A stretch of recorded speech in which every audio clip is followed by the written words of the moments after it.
May nagtanong sa akin, sabi niya, Prof, ano ba dapat unahin? Thunderbelt or Dominance Ice? Nalilito kasi ako. Yun yung sabi niya. Ganito yan.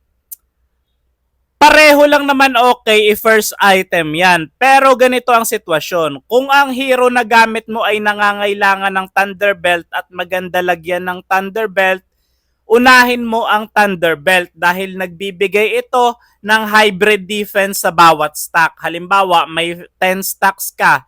10 hybrid defense yon, maganda sa physical at magic attack ng kalaban. Okay? So habang tumatagal, yung laban na may Thunderbelt ka, tumataas yung stack mo sa Thunderbelt. Lalo kang kumukunat habang tumatagal yung laban. Okay? So maganda talaga i-priority item ang Thunderbelt.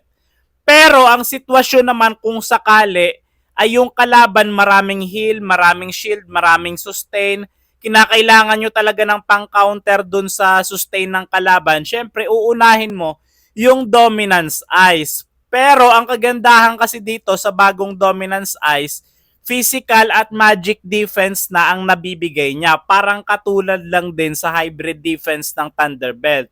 Pero kagandahan naman kasi sa Thunderbelt, habang tumatagal, lalo kang kumukunat. Ang Dominance Ice naman, kapag maraming kalaban malapit sa'yo, lalo kang kumukunat. Okay? Lalo na pag lima sila yung kalaban, lalo kang kukunat.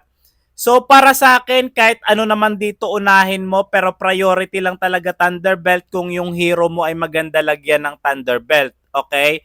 Pero dapat ang unahin mo ay ang sarili mo. Kasi wala na nga nagmamahal sa'yo, hindi mo pa inuuna yung sarili mo. Ibang tao pa yung inuuna mo. Kayo, ano ba yung inuuna nyo dito? Thunderbelt or Dominance Ice?